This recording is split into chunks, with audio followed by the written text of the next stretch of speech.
Bonjour. Alors aujourd'hui, je vais vous tenir un propos à nouveau un peu différent, des propos proprement philosophiques auxquels je me consacre d'habitude, et je vais revenir sur un thème qui est un peu lié à la question de la liberté d'expression, tout simplement parce que j'ai aujourd'hui même entendu une émission de Finkielkraut portant sur précisément l'article de François Héran que j'ai commenté récemment. Et il y avait aussi une femme historienne, si je me souviens bien, qui contredisait François Héran précisément. Donc du coup, ça m'a donné envie de reparler un petit peu de ces choses-là, parce que la question de la caricature et de la liberté de la caricature était présentée, et d'autant plus que demain, j'en profite pour vous le dire, Finkielkraut va consacrer une émission précisément à l'islamo-gauchisme, parce que la question de la liberté d'expression par rapport à l'islam est engagée aussi par l'islamo-gauchisme. Voilà. Alors, je vais m'inspirer d'un texte que j'ai déjà publié sur le Mediapart, comme ça m'arrive, et qui s'intitule « Pour la liberté de caricature, absolument ». Alors, décidément, on n'en finira pas avec le droit absolu et absolument légitime à la caricature des religions, ainsi que celui de montrer cette caricature et de la commenter en classe dans le cadre d'une réflexion légitime au sein d'une république ou d'une démocratie laïque destinée à développer l'esprit critique, et spécialement dans la sphère du civisme en quelque sorte. Alors je dis cela pour saluer aussi un courageux article, et non seulement courageux mais pertinent, de l'écrivaine Abnous Shalmani, paru il y a quelque temps déjà, c'était au mois de novembre si je me souviens bien, dans le journal du dimanche, qui lui arrive de publier des choses intéressantes, qui défend ce droit en signalant que si nous capitulons dans le domaine de la liberté d'expression ici, nous capitulerons dans d'autres domaines comme la liberté de conscience, de choix, de destin.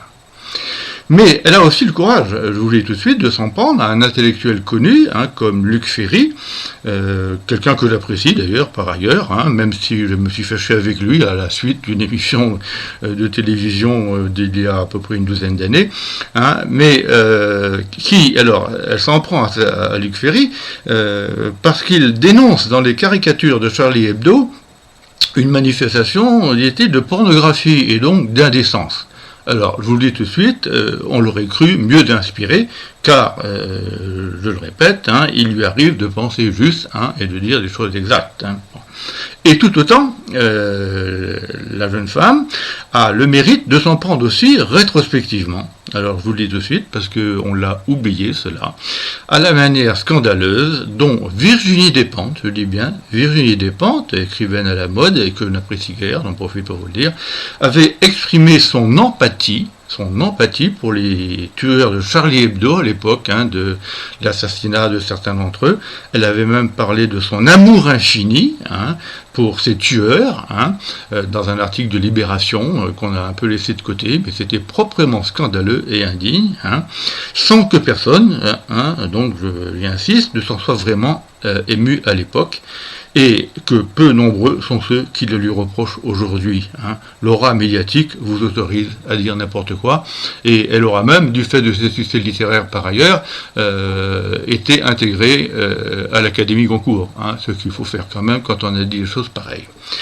Alors c'est dans cette perspective de Shalmani, par contre, que je voudrais ici dénoncer un article assez effarant de Olivier Mongin et de Jean-Louis Fegel, que vous devez connaître.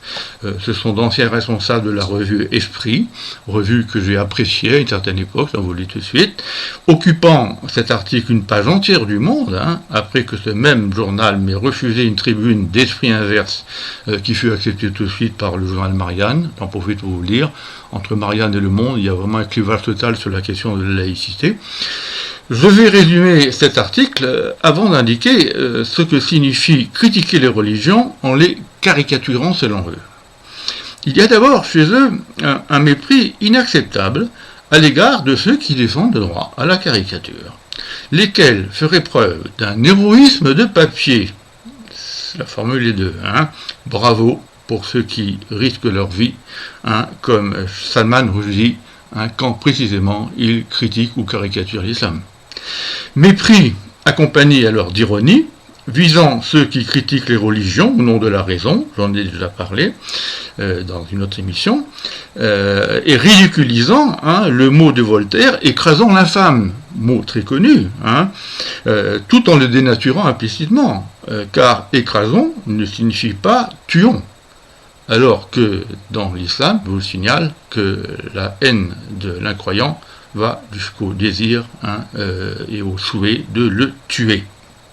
Alors, mépris redoublé aussi, mais inversé, alors quand il s'agit de parler des croyants, de la part de Mongin et Schlegel. Ceux-ci seraient de pauvres incultes, voire des pauvres tout court, que la critique irreligieuse, agresserait dans ce qu'il resterait comme seule consolation, à savoir la foi et le culte. Nos deux auteurs, c'est la question que je pose, se soucieraient-ils seulement de tenter d'abolir les conditions sociales et culturelles qui poussent précisément ces croyants à trouver dans la religion une consolation imaginaire à leur triste situation, consolation qui les enferme dans cette même situation? Et soupçonnent-ils, malgré leur culture, que ceux qui critiquent les religions, y compris en les caricaturant, n'ont d'autre objectif que de les aider à s'en émanciper, ceux qui pratiquent ces religions, et à s'émanciper de l'aliénation qu'elles induisent? L'invocation du respect des faibles qu'ils formulent, s'agissant donc des croyants en question, est une forme d'insulte à leur encontre, en même temps que de conservatisme politique, dû lui-même à leur idéologie religieuse. Je vous signale que Esprit est une revue d'inspiration chrétienne, qui refuse la critique du capitalisme et de ses effets sur la conscience humaine.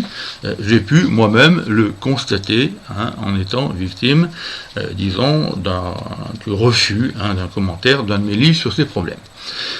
Enfin, il y a à plusieurs reprises, dans cet article, donc d'Olivier Mongin et Schlegel toujours, une critique alors totalement infondée et profondément réactionnaire, je vous le dis tout de suite, de l'universalisme abstrait.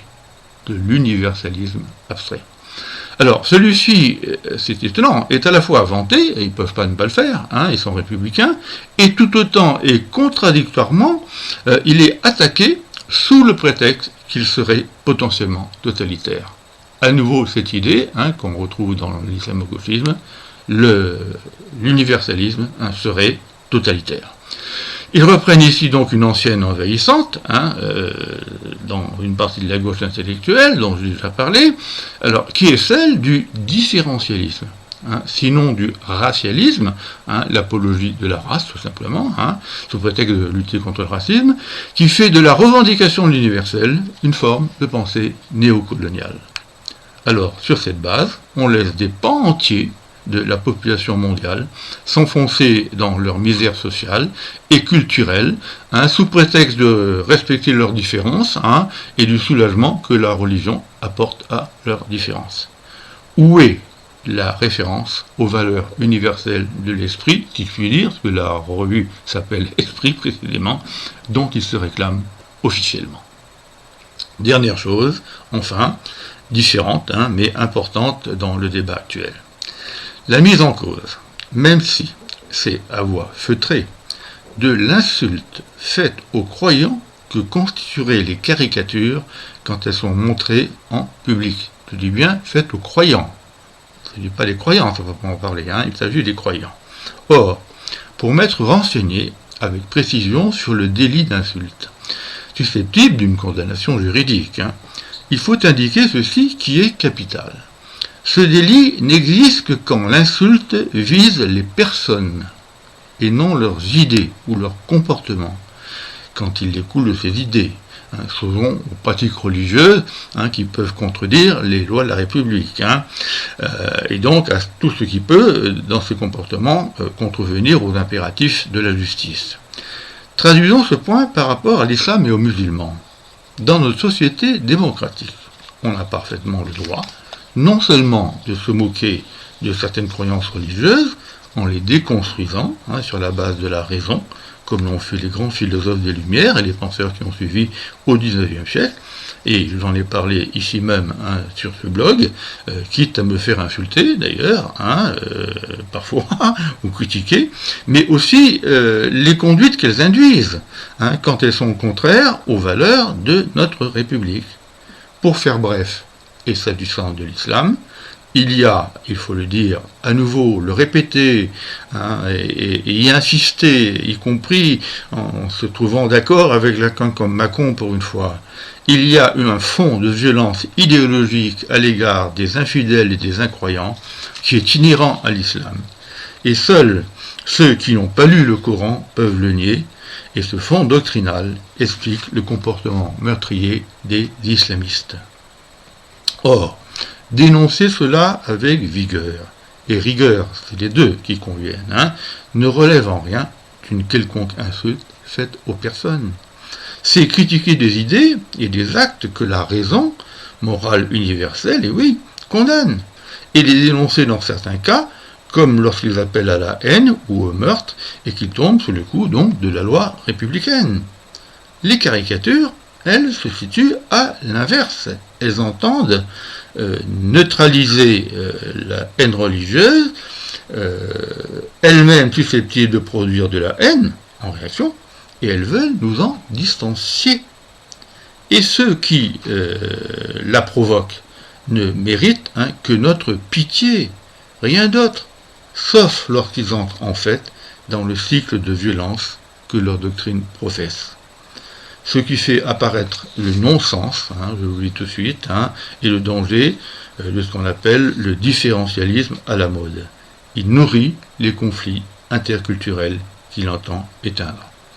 Alors je termine simplement par une dernière remarque, parce que je laisse de côté ce que les ex-responsables de la revue Esprit, ils ne le sont plus, disent de la mondialisation, par exemple, puisqu'ils parlent des pauvres. Ils lui reprochent d'alimenter les conflits interreligieux à l'échelle de la planète. Bon, ça me paraît juste, mais c'est pourquoi aussi ils devraient dénoncer la mondialisation capitaliste en tant que telle qui nourrit le phénomène religieux, sa diversité et sa conflictualité mondiale. C'est elle, cette mondialisation, qui fait le malheur des peuples et nourrit leurs fantasmes religieux imaginaires, mais réellement belliqueux. Merci.